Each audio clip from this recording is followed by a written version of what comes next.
सैनशिंग Doue के नीचे से जो चीजें निकली हैं उनमें सोना है, जेड है, हाथी के दांत हैं, सिल्क के निशान हैं और ब्रॉन्ज के ऐसे चेहरे हैं जिन्हें देखकर आज भी ये समझना मुश्किल है कि इन्हें बनाने वाला इंसान क्या देख रहा था।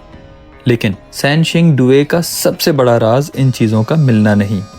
राज ये है कि इनमें से बहुत सी चीज़ें पहले तोड़ दी गईं, कुछ को आग में जलाया गया, फिर उन्हें एक ख़ास जगह जमा किया गया और आखिर में ज़मीन के अंदर बंद कर दिया गया। ये काम किसी लुटेरे ने नहीं किया था, ये कोई पुराना कचरा डंप नहीं था। आर्कियोलॉजिकल एविडेंस एक डिलिबरेट रिचुअल की तरफ इशारा करता है। लेकिन जिस सिविलाइजेशन ने ये रिचुअल किया उसने अपनी तरफ से हमें कोई किताब नहीं छोड़ी, ना कोई वाज़ेह तारीख, ना हुक्मरानों की लिस्ट, ना ऐसी किताब जो बता सके कि उनके देवता कौन थे। हमारे पास सिर्फ उनकी बनाई हुई चीज़ें हैं और उन चीज़ों में से हर एक नया सवाल खड़ा करती है। आखिर सैनशिंग डुए के लोग थे कौन? मिट्टी के नीचे छुपा शहर। सैनशिंग डुए कोई छोटा आर्कियोलॉजिकल स्पॉट नहीं, पूरा आर्कियोलॉजिकल साइट तकरीबन 12 स्क्वायर किलोमीटर तक फैला हुआ है और इसका वॉल सेंट्रल सिटी तकरीबन 3.6 स्क्वायर किलोमीटर पर था। दीवारें थीं, खंदकें थीं, बिल्डिंग्स थीं, रिहायशी इलाके थे, रस्मी स्ट्रक्चर्स थे और सैक्रिफिशियल एरिया भी। यानी हम किसी छोटी कदीम बस्ती की बात नहीं कर रहे, हम एक प्रॉपर अर्बन सेंटर की बात कर रहे हैं। रिसर्च इस साइट को एंशिएंट शू स्टेट के ब्रॉन्ज एज पॉलिटिकल सेंटर के तौर पर समझने में यूज करती है। सैनशिंग डुए की हिस्ट्री एक ही दौर तक लिमिटेड भी नहीं थी। साइट पर ऑक्यूपेशन और कल्चरल एक्टिविटी कई सदियों तक चलती रही। जिस सैनशिंग डुए को दुनिया आज पहचानती है उसकी सबसे ड्रामेटिक कहानी लेट शैंग पीरियड के आसपास की है, तकरीबन 1200 से 1050 BCE के दरमियान। यहाँ वो रिचुअल एक्टिविटी हुई जिसने 3000 साल बाद इस सिविलाइजेशन को दुनिया भर में मशहूर कर दिया। और फिर 1986 में जमीन ने पहली बार अपना राज खोला। पहला दरवाजा, जुलाई 1986। सैनशिंग डुए के इलाके में एक ब्रिक फैक्ट्री के वर्कर्स मिट्टी खोद रहे थे। ये कोई रॉयल एक्सकेवेशन नहीं थी, कोई प्लान ट्रेजर हंट नहीं, आम खुदाई। फिर मिट्टी में से जेड के टुकड़े मिले, फिर और चीजें। और जब अथॉरिटीज को पता चला कि यहाँ कुछ अनयूजुअल है, आर्कियोलॉजिकल एक्सकेवेशन शुरू हुई। वैसे सैनशिंग डुए बिल्कुल अनजान भी नहीं थी। 1920 और 1930 में भी इस इलाके से जेड के छोटे आर्टिफैक्ट्स मिल चुके थे, लेकिन उस वक्त किसी को अंदाजा नहीं था कि जमीन के नीचे क्या सोया पड़ा है। असल राज 1986 में खुला। इसी खुदाई से 2 सैक्रिफिशियल पिट्स सामने आए। बाद में इन्हें K1 और K2 कहा गया और इन पिट्स ने कदीम शू सिविलाइजेशन की तस्वीर बदल दी। Bronze heads, bronze masks, gold, jade, ivory, weapons, ritual objects और एक ऐसी ब्रॉन्ज टेक्नोलॉजी जो देखने वाले को फौरन समझ आ जाती थी कि ये कोई आम ब्रॉन्ज एज सेटलमेंट नहीं थी। लेकिन सबसे ज्यादा तवज्जो उन चेहरों ने खींच ली। एक ब्रॉन्ज फेस, आंखें बाहर की तरफ उभरी हुई, कान गैर मामूली तौर पर लंबे, नाक तेज, होंठों पर अजीब सी खामोश एक्सप्रेशन। फिर दूसरा, फिर तीसरा, फिर और। कुछ चेहरे इंसानी प्रोपोर्शन से इतने मुख्तलिफ हैं कि आज का व्यूअर फौरन सोचता है ये किसको रिप्रेजेंट कर रहे थे। लेकिन आर्कियोलॉजी के पास इसका सीधा जवाब नहीं है। ये कहना कि ये एलियंस थे एविडेंस के खिलाफ है। ये कहना कि ये जरूर देवता थे, ये भी फाइनल प्रूफ के बगैर सर्टेनिटी होगी। Possible explanations, religious figures, ancestors, supernatural beings या रिचुअल रिप्रेजेंटेशन से रिलेटेड हो सकती हैं, लेकिन एग्जैक्ट मीनिंग अभी भी अननोन है। और शायद यही सैनशिंग डुए का सबसे इंटरेस्टिंग हिस्सा है। हम उन चेहरों को देख सकते हैं लेकिन उनके बनाने वालों की जुबान नहीं सुन सकते। उन्होंने अपने बिलीफ्स की एक्सप्लेनेशन हमारे लिए नहीं छोड़ी, सिर्फ ब्रॉन्ज छोड़ा। ब्रॉन्ज इतना बड़ा कैसे बनाया गया? सैनशिंग डुए की एक और बात को इग्नोर नहीं किया जा सकता, स्केल। यहाँ ब्रॉन्ज ऑब्जेक्ट सिर्फ छोटे टूल्स नहीं थे, massive figures, large masks, complex animals और जाइंट ब्रॉन्ज ट्रीज। एक फेमस ब्रॉन्ज सेक्रेट ट्री की हाइट लगभग 12 फीट तक पहुंचती है। इतना बड़ा ब्रॉन्ज ऑब्जेक्ट बनाना सिर्फ मेटल मेल्ट करने का काम नहीं, रॉ मटेरियल्स चाहिए, फ्यूल चाहिए, मोल्ड्स चाहिए, टेम्परेचर कंट्रोल चाहिए, माहिर मेटल वर्कर्स चाहिए और सबसे बढ़कर ऑर्गेनाइजेशन चाहिए। यानी सेंचिंग डुए के पास एक ऐसा सोशल सिस्टम था जो स्पेशलाइज्ड लेबर को ऑर्गेनाइज कर सकता था। किसी एक शख्स ने यह सब नहीं बनाया, ये एक सिविलाइजेशन का काम था। और इससे एक और बात सामने आती है, सेंचिंग डुए की पावर सिर्फ रिलीजन में नहीं थी, उसके पास टेक्नोलॉजी और रिसोर्सेज पर भी कंट्रोल था। फिर आता है वो ब्रॉन्ज ट्री जिसने सेंचिंग डुए की रिलीजियस दुनिया को समझने की कोशिश और मुश्किल कर दी। एक आर्टिफिशियल ट्री, ब्रॉन्ज का, ब्रांचेस, फिगर्स, बर्ड इमेजरी और एक ऐसा डिजाइन जो नॉर्मल डेकोरेशन से कहीं ज्यादा कॉम्प्लेक्स है। ट्री का सिंबॉलिक मीनिंग क्या था? क्या ये आसमान और जमीन के दरमियान कनेक्शन था? क्या इसका रिलेशन किसी सैक्रेड कॉस्मोलॉजी से था? क्या ये किसी स्पेसिफिक डेटी या रिचुअल का रिप्रेजेंटेशन था? हम नहीं जानते, लेकिन सेंचिंग डुए के आर्टिफैक्ट्स को एक साथ रखो, tree, masks, figures, animals, gold, jade, ritual pits, तो एक चीज सामने आती है। ये सोसाइटी मटेरियल ऑब्जेक्ट्स के जरिए अपनी रिलीजियस दुनिया को एक्सप्रेस कर रही थी और फिर उन्होंने इसी रिलीजियस दुनिया के कुछ सबसे कीमती ऑब्जेक्ट्स को तोड़ दिया, खुशी से नहीं, रिचुअल से। यहां से सेंचिंग डुए की कहानी डार्क हो जाती है। पिट्स में ऑब्जेक्ट्स रैंडम तरीके से नहीं मिले। रिसर्चर्स ने उनकी लेयरिंग और प्लेसमेंट का डिटेल में स्टडी किया है। कई पिट्स में नीचे जेड और गोल्ड ऑब्जेक्ट्स मिले, उनके ऊपर ब्रॉन्ज ऑब्जेक्ट्स और फ्रेगमेंट्स, और आइवरी भी मुख्तलिफ लेयर्स में मौजूद थी। कुछ bronze pieces in C2 crushing के एविडेंस दिखाते हैं, यानी कुछ ऑब्जेक्ट्स पिट में ही टूटे और कुछ पहले कहीं और डैमेज करके यहाँ लाए गए। ऐश और चारकोल भी मिले और ऑब्जेक्ट्स पर बर्निंग के असरात भी। इसलिए ये सिंपल बैरियल नहीं लगती, यहाँ एक डिलिबरेट रिचुअल सीक्वेंस का एविडेंस मिलता है।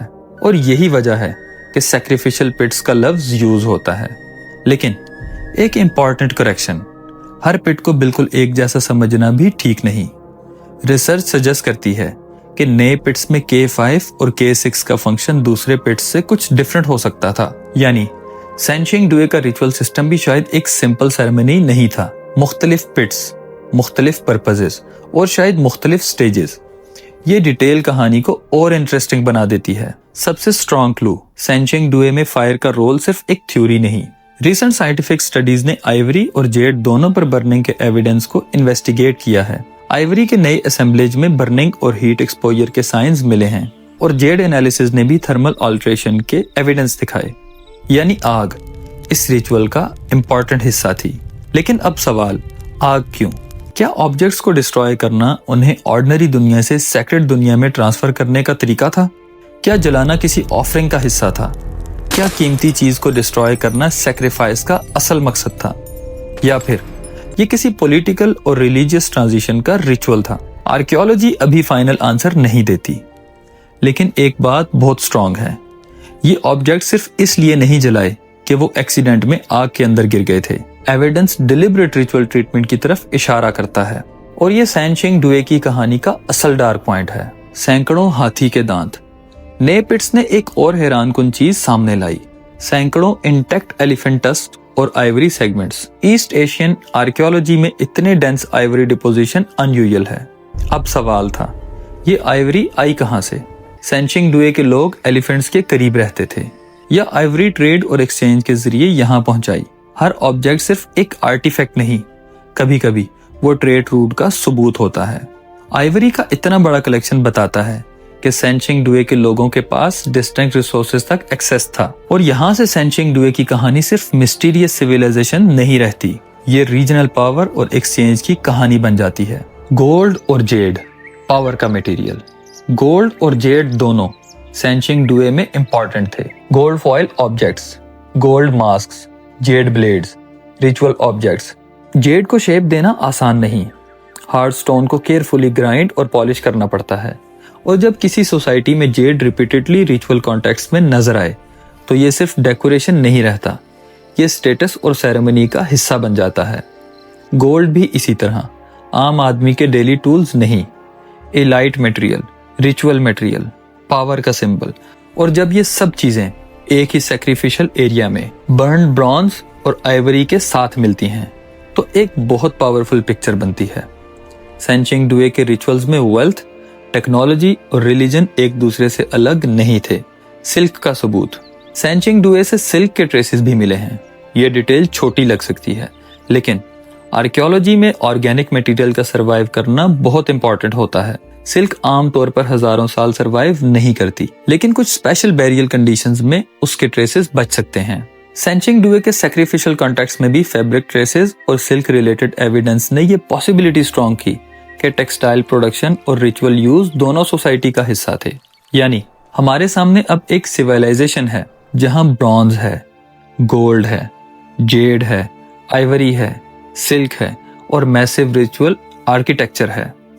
ये कोई आइसोलेटेड ट्राइबल सेटलमेंट की तस्वीर नहीं, ये एक सोफिस्टिकेटेड ब्रॉन्ज एज सोसाइटी है। काउरी शेल्स और दूर की दुनिया।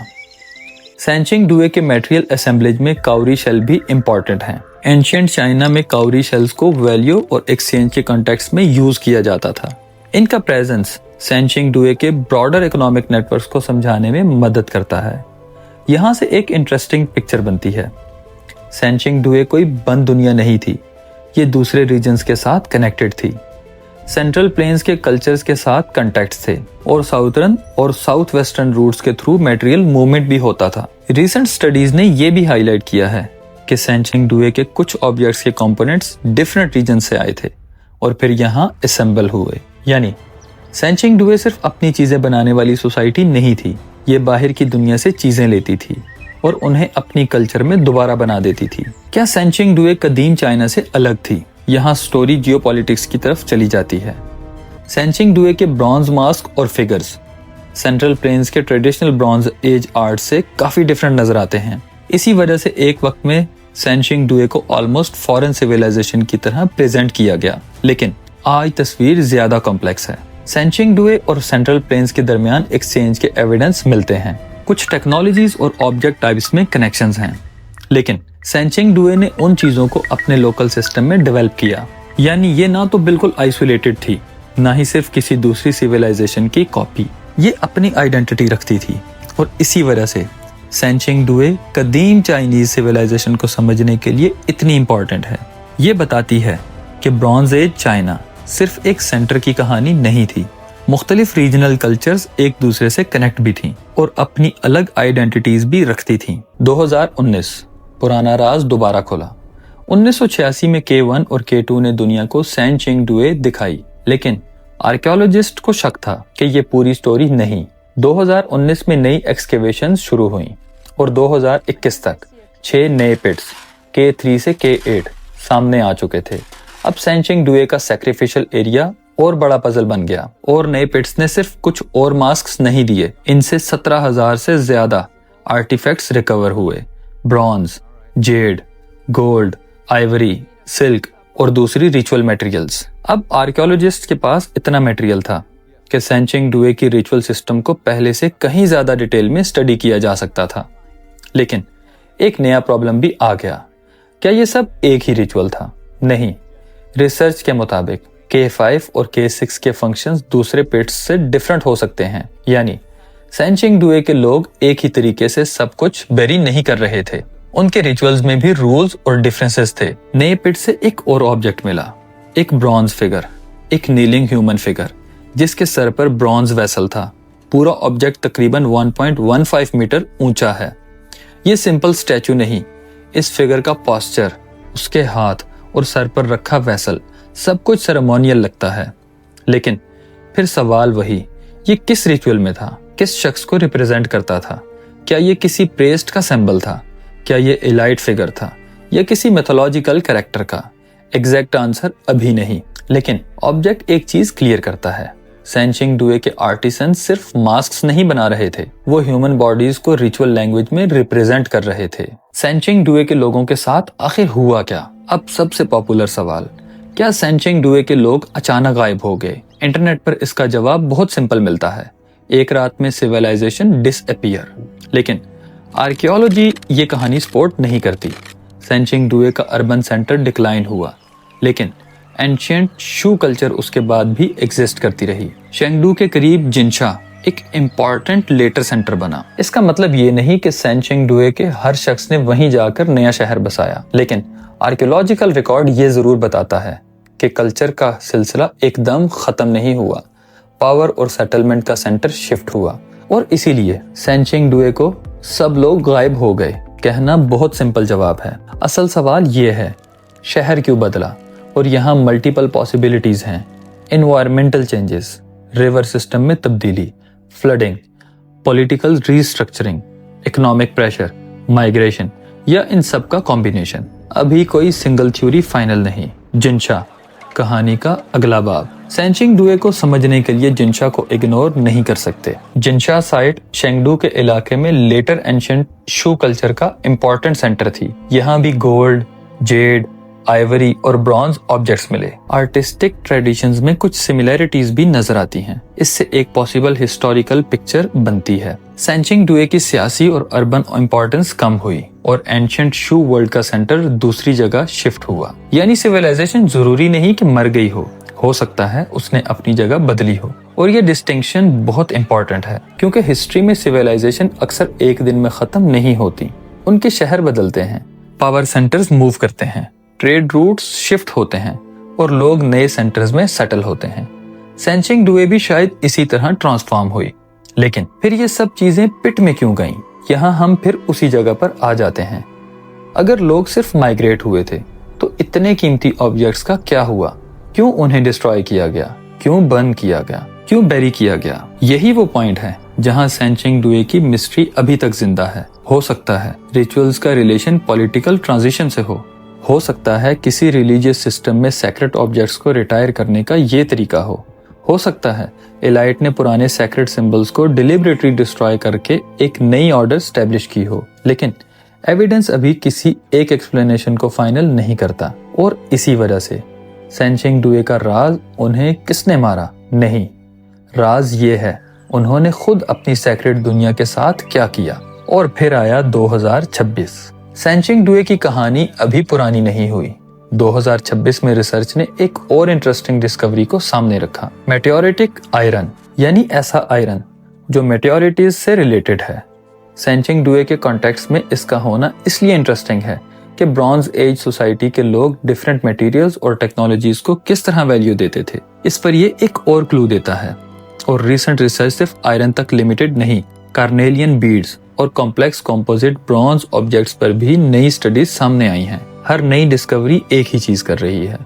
सेंचिंग डुए को सिंपल मिस्टीरियस लॉस्ट सिटी कहना और मुश्किल। ये एक कॉम्प्लेक्स सोसाइटी थी और उसकी कॉम्प्लेक्सिटी अभी भी सामने आ रही है। असल मिस्ट्री मास्क नहीं, सेंचिंग डुए की सबसे मशहूर तस्वीर एक अजीब ब्रॉन्ज मास्क है। लेकिन असल मिस्ट्री मास्क नहीं, असल मिस्ट्री है वो सोसाइटी जो उस मास्क को मीनिंगफुल समझती थी। उनके लिए वो चेहरा क्या था?